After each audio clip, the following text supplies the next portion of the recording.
19h30, 7232 enseignants ont fait leur rentrée ce vendredi 1er septembre. Le recteur leur a fixé une feuille de route, des objectifs, 4 nouvelles mesures.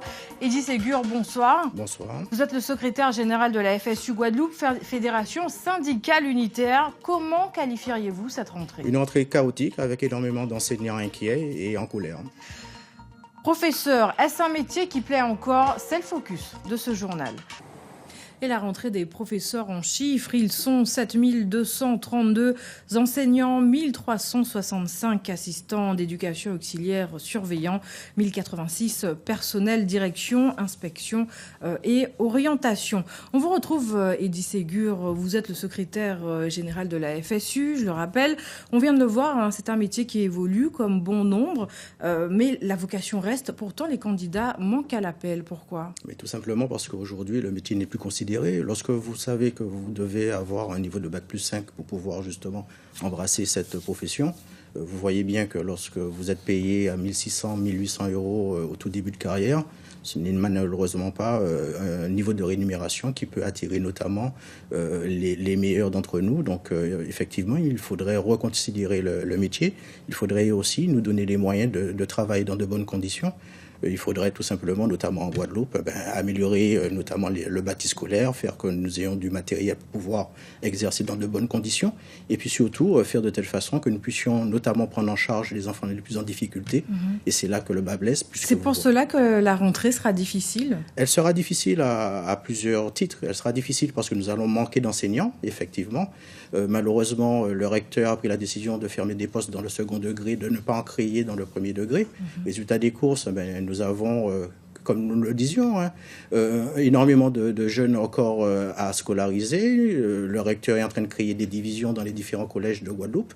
Et malheureusement, nous n'aurons pas suffisamment d'enseignants. Et donc, nous aurons concernant les contrats aidés, nous aurons à nouveau donc, des contractuels. Concernant les contrats aidés, c'est très grave ce qui est en train de se passer. Parce qu'aujourd'hui, ces contrats aidés, ce sont ceux qui permettent notamment la scolarisation des enfants en situation de handicap.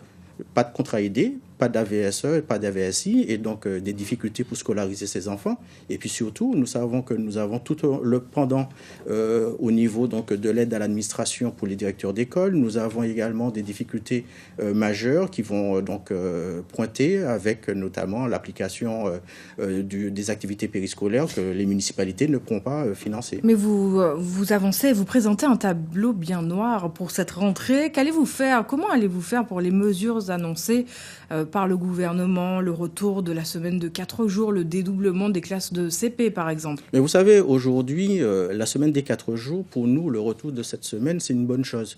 Ça permettra enfin qu'on ait un rythme qui corresponde à la respiration du pays. Je pense que c'était, alors qu'il est une mauvaise chose, la mise en place de la semaine des 4 jours et demi, puisqu'elle n'a pas permis de diminuer le nombre d'heures de présence des élèves dans les classes. Elle a alourdi donc les choses et surtout, elle a fait que les élèves réussissaient moins bien. Donc pour nous, la semaine des 4 jours n'est pas un souci. Le souci aujourd'hui majeur, c'est que tout simplement l'État, le gouvernement met en place des moyens. Ces moyens sont octroyés au regard du fait que les établissements sont en REP+. Et notre souci pour nous des CP dédoublés, il est moindre puisque nous n'avons à peine que 5 CP à mettre en place. Pointe-à-Pitre, à Baïf, à voilà. Saint-Martin. Il faut savoir que nous avons malheureusement sûrement le taux d'échec le plus élevé, nous avons sûrement le taux d'illettrisme le plus élevé, nous avons le taux de jeunes qui quittent le système éducatif sans diplôme le plus élevé, les jeunes de moins de 25 ans au chômage à 60%. Et malheureusement, on vous sent très pessimiste. Mais je suis pessimiste tout simplement parce qu'aujourd'hui, je crois qu'on est en train de mentir à la population. On présente des chiffres de réussite au brevet et au bac qui sont en train en réalité de masquer de grosses difficultés. Énormément de jeunes en échec scolaire.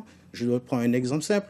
Vous avez plus de 70% des jeunes qui sont en première année de licence qui redoublent. Ça veut dire qu'aujourd'hui, nous sommes en train de mettre en situation d'échec les jeunes de Guadeloupe. Et une fois que ces jeunes sont dans ces situations d'échec, qu'est-ce qu'ils font? Ils se révoltent et malheureusement, on sait ce qui nous arrive le plus souvent, un fort taux de violence dans le pays. Oui, il faut donner les moyens pour l'école. Eddy Ségur, merci d'être venu sur ce plateau pour nous parler de cette rentrée scolaire qui démarre. Merci encore. Il n'y a pas de souci.